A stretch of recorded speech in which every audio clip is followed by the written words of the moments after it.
Hello friend, नमस्कार। हमारे YouTube channel में आपका स्वागत है। आज की वीडियो में एसएससी सीएचएसएल टीयर फर्स्ट के जो 1 जुलाई 2024 के पेपर हुए हैं, जो फर्स्ट शिफ्ट में पेपर हुए हैं, उन सारे 25 क्वेश्चनों को मैं इस वीडियो में थ्योरी के साथ लेकर आया हूँ।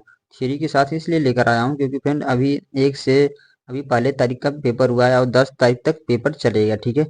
तो इसलिए मैं इन सभी प्रश्नों का थ्योरी के साथ लेकर आया हूँ। तो आप वीडियो पर अंत तक बने रहिएगा क्योंकि ये वीडियो आपके लिए बहुत ही इंपॉर्टेंट होगा यदि आप एसएससी की तैयारी कर रहे हैं या एग्जाम देने जा रहे हैं तो, ठीक है। तो चलिए सीधे प्रश्न में चलते हैं। प्रश्न है फ्रेंड, मूल अधिकार का वर्णन भारतीय संविधान के किस भाग में है फ्रेंड, बताइए। तो इस प्रश्न का राइट आंसर रहेगा भाग 3, ठीक है। चलिए इंपोर्टेंट की इसके देख लेते हैं क्योंकि इम्पोर्टेंट की बहुत ही इंपॉर्टेंट होगा आपकी परीक्षाओं के लिए।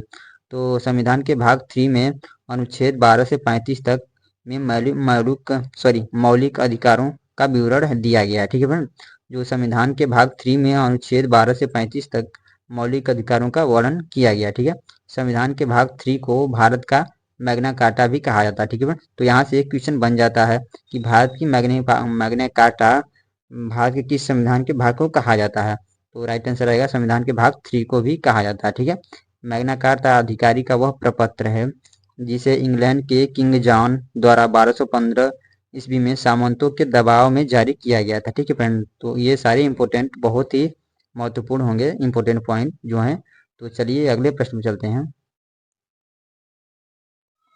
फ्रेंड ये 100% क्वेश्चन एसएससी के फर्स्ट शिफ्ट में पूछे गए हैं 1 जुलाई को, ठीक है। तो आप वीडियो को अंत तक बने रहिएगा, ठीक है।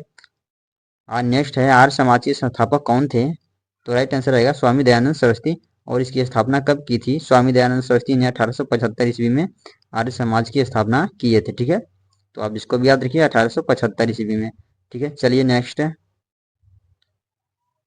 है इब्न बतूता के द्वारा लिखी गई पुस्तक इसमें से कौन सी है।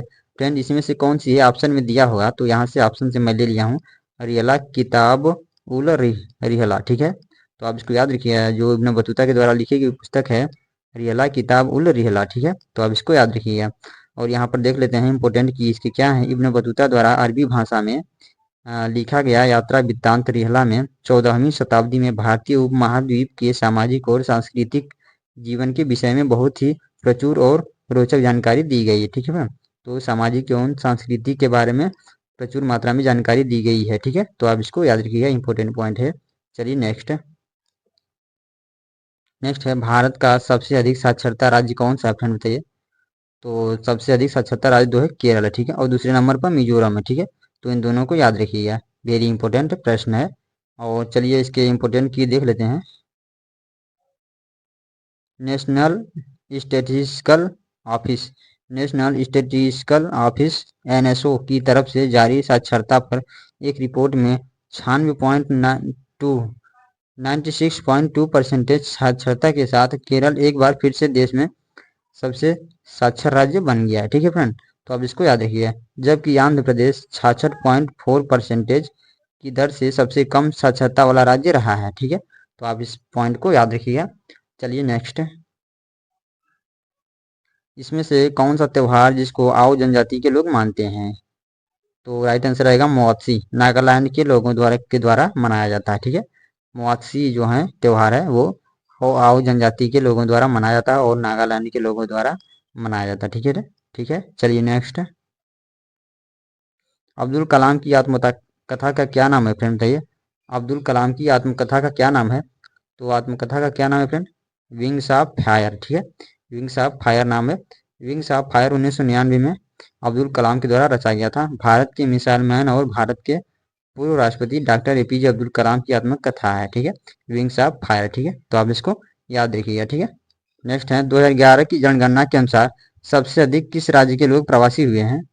2011 की जनगणना के अनुसार सबसे अधिक किस राज्य के लोग प्रवासी हुए हैं फ्रेंड, बताइए फटाफट। तो इसका राइट आंसर रहेगा उत्तर प्रदेश, ठीक है। उत्तर प्रदेश और बिहार, ठीक है, दो राज्य को प्रवासी हुए हैं, ठीक है, उत्तर प्रदेश और बिहार। चलिए इसके इंपोर्टेंट की देख लेते हैं। उत्तर प्रदेश और बिहार ऐसे राज्य हैं जहां सभी राज्यों में प्रवासियों की संख्या सबसे अधिक है। 2011 की जनगणना के अनुसार 20.9 मिलियन लोग दो राज्यों अर्थात उत्तर प्रदेश और बिहार से राज्य से बाहर चले गए हैं, ठीक है। तो आप इसको याद रखिएगा, इंपॉर्टेंट पॉइंट है। चलिए नेक्स्ट, बृहद कथा के लेखक कौन है। बृहद कथा के लेखक कौन है फ्रेंड बताइए। तो राइट आंसर आएगा बृहद कथा के लेखक हरिसेन है। ठीक है, हरिसेन है। हरिसेन एक संस्कृति वैज्ञानिक हैं, मतलब संस्कृत के वैज्ञानिक हैं और कवि थे। 4वीं शताब्दी ईस्वी में निर्वाह करते थे, मतलब 4वीं शताब्दी में वो रहा करते थे। ठीक है, तो संस्कृत विद्वान थे, आप इसको याद रखिए। चलिए नेक्स्ट। नेक्स्ट है नागरिकता विनियमित करने की शक्ति किसके पास होती है बताइए। तो नागरिकता विनियमित करने की शक्ति संसद के पास होती है और अनुच्छेद 11 के तहत भारत की संसद कानून द्वारा नागरिकता के अधिकार की विनियमित करती है। ठीक है, अनुच्छेद 11 के अनुसार भारत की जो संसद है कानून द्वारा नागरिकता के अधिकार को विनियमित करती है। तो आप इसको याद रखिए अनुच्छेद 11 के अंतर्गत। ठीक है, चलिए नेक्स्ट। नेक्स्ट है 100% साक्षर पंचायत किस राज्य में बना है। कौन सा राज्य बना है फ्रेंड बताइए। तो उत्तराखंड बना। ठीक है, तो आप इसको याद रखिए। सॉरी सॉरी फ्रेंड, यहाँ पर केरल रहेगा, केरल राज्य बना है। ठीक है, 100% केरल राज्य बन चुका है साक्षर राज्य। ठीक है, ये एक मिस्टेक हो गया है लिखने में। तो नेक्स्ट वाला प्रश्न है दलेर मेहदी किस भाषा के गायक हैं। दलेर मेहदी किस भाषा के गायक हैं फ्रेंड बताइए। तो राइट आंसर रहेगा पंजाबी। ठीक है, पंजाबी भाषा के गायक हैं। ठीक है, चलिए इसके इम्पोर्टेंट की देख लेते हैं। दलेर मेहदी भारत के भांगड़ा पाप गायक हैं। ठीक है, मेहदी पारंपरिक पंजाबी संगीत के छात्र थे और उनके पहले एल्बम ने भारत में बिक्री के रिकॉर्ड तोड़ दिए थे। ठीक है, तो आप इसको भी याद रखिए। जो दलेर मेहदी थे वो भाखड़ा और पाप गायक हैं। मेहदी पारंपरिक पंजाबी के संगीत छात्र थे। ठीक है, 1995 से उन्होंने भारत में कई बेहद सफल एल्बम रिकॉर्ड किए हैं। ठीक है, कई बॉलीवुड फिल्मों में भी गाने गाए हैं। ठीक है, तो आप इन सभी को याद रखिए, इंपॉर्टेंट पॉइंट है ये आपकी परीक्षाओं के लिए। चलिए नेक्स्ट। क्वेश्चन नंबर 40 है सकेमा किस राज्य का धार्मिक त्योहार है। तो राइट आंसर रहेगा सिक्किम। ठीक है, सिक्किम राज्य का धार्मिक त्योहार है। सिक्किम में किरात खाम्बू राय समुदाय के लिए सकेमा सबसे महत्वपूर्ण धार्मिक त्योहार में से एक है। ठीक है, धरती माता को श्रद्धांजलि के रूप में मनाया जाने वाला यह त्योहार भूमि पूजा के रूप से भूमि पूजा से शुरू होता है। ठीक है, ये जो बहुत इंपॉर्टेंट त्योहार है सिक्किम राज्य का, तो आप इसको याद रखिए। चलिए नेक्स्ट। नेक्स्ट है इसमें से पूर्व मंत्री आईपीएफटी के अध्यक्ष कौन है जिनको 2023 में पद्मश्री मिला है। ऑप्शन से लिया गया है फ्रेंड। तो MS कृष्णा और कुमार मंगलम बिरला को, ठीक है, इन दोनों को दिया गया है। ठीक है, 2023 में। तो चलिए नेक्स्ट है राष्ट्रीय हरित न्यायाधिकरण के वर्तमान अध्यक्ष कौन हैं। तो राइट आंसर रहेगा न्यायमूर्ति प्रकाश श्रीवास्तव। ठीक है, राष्ट्रीय हरित न्यायाधिकरण के वर्तमान अध्यक्ष जो हैं वो न्यायमूर्ति प्रकाश श्रीवास्तव जी हैं। ठीक है, न्यायमूर्ति प्रकाश श्रीवास्तव जी को 21/8/2023 को राष्ट्रीय हरित न्यायाधिकरण NGT के अध्यक्ष के रूप में नियुक्त किया गया था। ठीक है, तभी से वो अभी तक इस पद पर सहमत हैं। ठीक है, चलिए नेक्स्ट। नेक्स्ट है शतरंज खेल कितने खाने का होता है। कितने खाने का होता है फ्रेंड बताइए फटाफट। तो राइट आंसर रहेगा 64 खाने। ठीक है, चलिए इसके इंपॉर्टेंट की देख लेते हैं। शतरंज के खेल में काले और सफ़ेद खानों से मिलकर एक बोर्ड बना होता है जिसमें कुल 64 खाने होते हैं, जिसमें 32 खाने सफ़ेद रंग के और 32 खाने काले रंग के होते हैं। ठीक है, इन पॉइंटों को याद रखिएगा क्योंकि इनसे प्रश्न पूछे जा सकते हैं। अभी 10 तक पेपर चलेगा SSC का, तो इससे प्रश्न पूछे जा सकते हैं फ्रेंड। ठीक है, चलिए नेक्स्ट। नेक्स्ट है आपका लंगवीर नृत्य का संबंध भारत के किस राज्य से है। किस राज्य से फ्रेंड बताइए।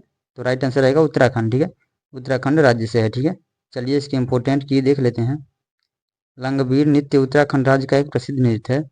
यह मुख्य रूप से उत्तराखंड के टिहरी गढ़वाल क्षेत्र में किया जाता है। यह नृत्य मुख्य रूप से उत्तराखंड के पुरुषों द्वारा किया जाता है। ठीक है, एक स्थान पर तय किए गए बांस के खंभे का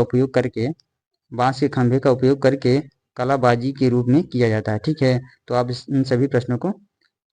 इन सभी प्रश्नों और पॉइंटों को याद कर लीजिएगा क्योंकि बहुत ही इंपॉर्टेंट है आपकी परीक्षाओं के लिए। चलिए नेक्स्ट। नेक्स्ट है DNA किस सिद्धांत पर कार्य करता है। किस सिद्धांत पर कार्य करता है फ्रेंड बताइए फटाफट। तो परिवर्तनकारी सिद्धांत पर कार्य करता है DNA। ठीक है, चलिए इसके इंपॉर्टेंट पॉइंट देख लेते हैं। DNA की मुख्य भूमिका आनुवंशिकी कोड को ले जाना, जो जीवित जीवों की विशेषताओं और कार्यों को निर्धारित करता है। यह प्रोटीन का निर्माण के लिए निर्देशन करता है, ठीक है, जो विभिन्न जैविक प्रक्रियाओं के लिए महत्वपूर्ण है, ठीक है। इन सभी पॉइंटों को याद कर लीजिएगा। चलिए नेक्स्ट है, भारत में वित्तीय वर्ष कब से शुरू होती है फ्रेंड बताइए। तो राइट आंसर आएगा 1 अप्रैल से 31 मार्च तक, ठीक है। 1 अप्रैल से शुरू होती है, 31 मार्च तक रहती है, ठीक है। चलिए नेक्स्ट इसके इम्पोर्टेंट पॉइंट भी देख लेते हैं। औपनिवेशिक सरकार इसे ब्रिटेन के रूप में रखना चाहती है। अर्थात कहने का मतलब ये है कि ये ब्रिटेन की जो बजट पेश किया जाता है जिस प्रकार, उसी प्रकार भारत भी रखना चाहती है, ठीक है। इसलिए 1867 से देश का वित्त वर्ष बदलकर 1 अप्रैल से 31 मार्च तक कर दिया गया है, ठीक है। चलिए नेक्स्ट भटियाली लोक संगीत किस राज्य से संबंधित है। तो इसका राइट आंसर हो जाएगा पश्चिम बंगाल से, ठीक है फ्रेंड। इसके इम्पोर्टेंट पॉइंट मैं नहीं लेकर आया हूँ। चलिए नेक्स्ट है दूसरी और तीसरी पंचवर्षीय योजना का कार्यकाल क्या था फ्रेंड बताइए। तो दूसरी पंच और तीसरी पंचवर्षीय योजना का कार्यकाल जो है 1956 से 1961, दूसरी का 1961 से 1966 तीसरी का, ठीक है। तो आप इन दोनों को याद रखिए। चलिए पूरे जो 12 हैं, 12 पंचवर्षीय योजनाएं हैं, उन सभी को हम देख लेते हैं इस वीडियो में। पहली पंचवर्षीय योजना का जो कार्यकाल है 1951 से 1956, दूसरी का है जो 1956 से 1961, तीसरी का कितना है फ्रेंड, तीसरी का है 1961 से 1966। और इसके बाद जो चौथी है, चौथी वाली थोड़ा लेट आई है क्योंकि जो प्लान हॉलीडेज हो गया है 1966 से 1969 तक प्लान हॉलीडेज हो गया, ठीक है। तीसरी पंचवर्षीय योजना बुरी तरह से विफलता के कारण, जो तीसरी पंचवर्षीय योजना थी वो बुरी तरह से विफल हो गई थी, ठीक है। इसके बीच में योजना अवकाश हो गया। तो वो योजना अवकाश देखिए कितने वर्ष का था हमारा, 1966 से 1967 तक, 1967 से 1968, 1968 से 1969 तक चला है, ठीक है। घोषित करने के लिए बाध्य होना पड़ा, ठीक है। सरकार को तीसरी पंचवर्षीय योजना जो बुरी तरह से विफल हो जाने के कारण उनको योजना अवकाश घोषित करना पड़ा, ठीक है। चलिए चौथी पंचवर्षीय योजना के बारे में देखते हैं। चौथी है हमारा 1969 से 1974, ठीक है। और पांचवी है फ्रेंड, यहाँ पर पांचवी रहेगा 1974 से 1978। रोलिंग, उसके बाद रोलिंग प्लान आ गया, ठीक है। और 1978 से 1980 तक रोलिंग प्लान चला, ठीक है। फिर उसके बाद छठवीं पंचवर्षीय योजना आई है। छठवीं पंचवर्षीय योजना का कार्यकाल कितना है फ्रेंड देखिए, 1980 से 1985, ठीक है। सातवीं की कितनी है, 1985 से 1990। और उसके बाद वार्षिक योजनाएं आ गई हैं 1990 से 1992। बीच बीच में गैप हुआ है योजनाओं के लिए, ठीक है। चलिए आठवीं को देखते हैं हम। आठवीं पंचवर्षीय योजना कितनी है, आठवीं पंचवर्षीय योजना 1992 से 1997, ठीक है। नौवीं पंचवर्षीय योजना 1997 से 1997 से 2002। 10वीं पंचवर्षीय योजना 2002 से 2007। 11वीं की कितनी चली फ्रेंड, 2007 से 2012। 12वीं पंचवर्षीय योजना 2012 से 2017। और 12वीं पंचवर्षीय योजना अब तक चलती रही है, ठीक है। तो आप इसको याद रखिए, अभी तक 13वीं पंचवर्षीय योजना नहीं आई है, अभी तक 12वीं पंचवर्षीय योजना ही चल रही है, ठीक है। चलिए नेक्स्ट है राष्ट्रीय पर्वतारोही और साहसिक केंद्र कहाँ पर स्थित है फ्रेंड बताइए फटाफट। दिरांग और अरुणाचल प्रदेश में स्थित है, ठीक है। दिरांग अरुणाचल प्रदेश में स्थित है। चलिए इसके इंपोर्टेंट पॉइंट देख लेते हैं। राष्ट्रीय पर्वतारोहण और साहसिक खेल संस्थान निमास भारतीय रक्षा मंत्रालय के अधीन एक स्वायत्त संस्थान है, ठीक है, जो पर्वत बचाव, पर्वतारोहण, साहसिक खेलों में विशेष प्रशिक्षण प्रदान करता है। संस्थान की स्थापना 30 मई 2013 को हुई थी। कर्नल सरफराज सिंह निमास के पहले निदेशक है, ठीक है बन। इसके जो पहले निदेशक हैं कर्नल सरफराज सिंह, ठीक है, निमास के पहले निदेशक हैं, ठीक है। तो आप इसको याद रखिए, यहाँ से प्रश्न पूछा जा सकता है कि इसके पहले जो निदेशक कौन थे। तो इसका राइट आंसर रहेगा कर्नल सरफराज सिंह, ठीक है। इस संस्थान की स्थापना अरुणाचल प्रदेश सरकार द्वारा की गई थी, ठीक है। और यह अरुणाचल प्रदेश के पश्चिम कामेंग जिले के दिरांग में स्थित है, ठीक है। पश्चिम कामेंग जिले के दिरांग में स्थित है, ठीक है। तो आप इसको याद रखिए, इंपॉर्टेंट पॉइंट है। और निमास का पहला राष्ट्रीय संस्थान जिसे भूमि, वायु, जल के क्षेत्र में साहसिक पाठ्यक्रम संचालित करने का अधिकार है, ठीक है। तो आप इन सभी पॉइंटों को याद रखिएगा। चलिए नेक्स्ट है तेल मिट्टी किस प्रकार का गाना है, फ्रेंड देते हैं। सॉरी, तेल मिट्टी किस फिल्म का गाना है। तेल मिट्टी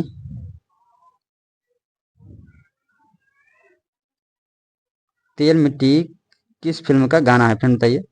तो इसका राइट आंसर रहेगा केसरी फिल्म का। ठीक है, तेल मिट्टी केसरी फिल्म का गाना है। ठीक है, चलिए नेक्स्ट है ICC men's ODI world cup 2023 की मेजबानी किस देश ने की थी। तो इस प्रश्न का राइट आंसर रहेगा भारत। ठीक है फ्रेंड, तो इन सभी प्रश्नों को आप याद कर लीजिएगा। इसके इंपोर्टेंट पॉइंट देख लेते हैं। ICC men's ODI world cup 2023 5 अक्टूबर से 19 नवंबर तक नरेंद्र मोदी स्टेडियम अहमदाबाद में खेला गया। वर्ल्ड कप 2023 का फाइनल मुकाबला 19 नवंबर को खेला गया था। पहली बार भारत की मेजबानी में विश्व कप का आयोजन हुआ था, जिसमें कुल 10 टीमें हिस्सा ली थी। ठीक है फ्रेंड, इन सभी पॉइंटों को याद रखिएगा क्योंकि आने वाली परीक्षाओं के लिए इंपॉर्टेंट होगा। ठीक है, तो आज की वीडियो में बस इतना ही फ्रेंड, मिलेंगे अगली वीडियो में। तब तक आप वीडियो पर बने रहिएगा।